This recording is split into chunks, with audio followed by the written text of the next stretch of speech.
5, 4, 3, 2. Hi, and welcome to Cat Run Figures. I'm your host, Caitlin, and today is Sunday, which can only mean one thing. That's right, it's another episode of Sunday Reads. Before we start, this is actually a Sunday Reads that I tried doing last week. However, there was a little bit of a technical difficulty, and we ended up losing the video. However, we're going to redo it now. It's going to be fantastic. This is a makeup Sunday Reads. So you get two this week. This is The Wicked and the Devine, Volume 1. It's from Image Comics, and it's from the same creators as Phonogram. Also, if you're a fan of Wicked and the Devine, little side note, the creators are going to be at C2E2 this year. So check them out. Okay, so basically as the story starts, we find out that each 90 years, 12 gods get to come back for 2 years. They get to take over the body of a human, and they get to live out 2 years. This current incarnation has decided to become pop stars. Basically, the whole idea of a god is to live out their life and be worshipped by humans. Well, this one focuses mainly on the god Lucifer. It's all about how she has been framed, or possibly not framed, for murder. So, as the story starts out, you start out with this young girl who's a total fangirl, and she's changing her appearance to look as cool as she can for this rock concert. And you find out she's there to see a god perform.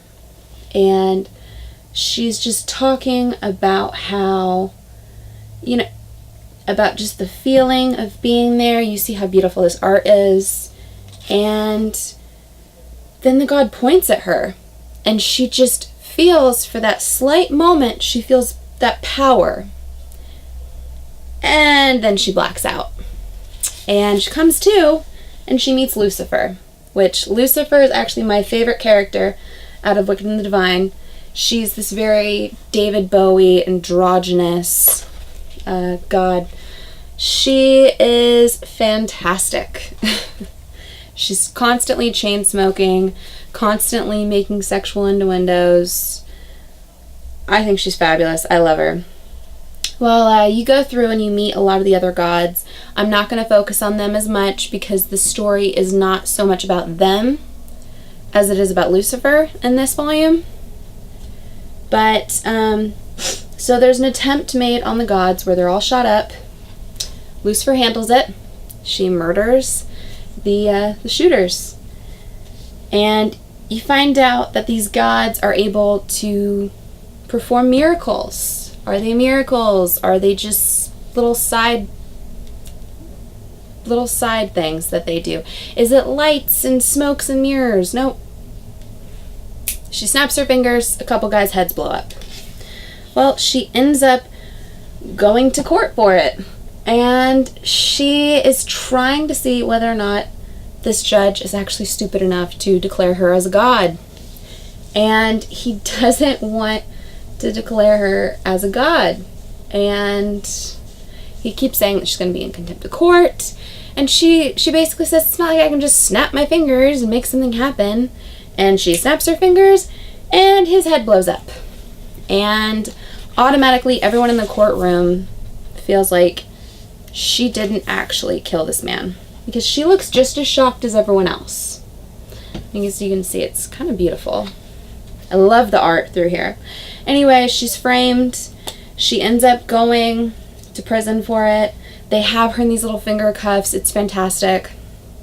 But you find out this fangirl is really obsessed with trying to help her and trying to, I guess, enter Lucifer's circle. And Lucifer ends up putting a deal together with her that she will give her a bit of power if she helps her out of this.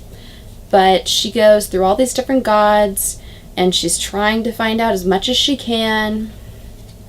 And, she finds out who is aligned with Lucifer and who wants Lucifer just to sit there and wait through it. Because it's 2 years, and then they'll all be dead anyway. So basically, she goes to the pantheon, which is the 12 gods. And the 12 gods basically all say, sit and bear. Well, she goes back to Lucifer with this. Lucifer doesn't like that. So Lucifer, who was on her best behavior, decides she's done with this shit. So she breaks out in a matter of seconds. Yeah, she could have gotten out of there the entire time. She just wanted to see if the other gods would actually support her or not. When they didn't, it didn't go over very well. But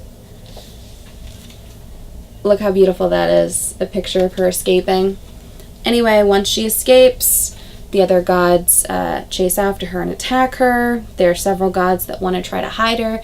There are several gods that want her to go back in jail and just wait it out.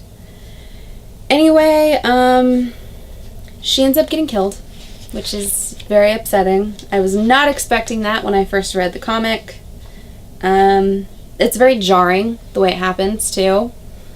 And then you go through the press and the media and how they deal with it. The same way that they would deal with a pop star or somebody who's very famous if they died now. It's a lot of cameras getting thrown in people's faces. It's a lot of people doing these huge site eulogies, and it's just, it's craziness. It's craziness everywhere. And as you can tell, the creators of this comic, they're very interested in mythology. They're very interested in pop culture and just social media as it is. How it's just exploded with everything from reality TV to Twitter, Instagram, YouTube, Facebook, you name it. It's huge. It's everywhere. And it's going into what it is to be a fan, what it is to be famous, what it feels like, kind of how you feel like a god and how you are being worshipped by these fans, by these followers. Well, it's a great little book, this first volume. It's great. The other volumes are also fantastic. Maybe I'll do another one of those at some other time for Sunday reads. If you're not reading The Wicked and the Divine, you should be. It's fantastic. Especially if you like drama, if you like murder mystery, if you like really big train wrecks or trash TV or mythology, beautiful artwork, great writing. It's everything wrapped up into one. It's fantastic. Read it if you're not. It's got my seal of approval. Please give me a like if you like this video. Comment below and tell me what you think of The Wicked and the Divine, or what you think about Lucifer. Who's your favorite god in The Wicked and the Divine? Mine's Lucifer, but there are a lot of other really fantastic gods that I didn't get into. Yeah, so subscribe to my channel if you like more comic book content, or check out any of my older videos I have up for offer here on Cat Run Figures. And until next time, this is Cat Run Figures, and I'm your host, Caitlin. Bye!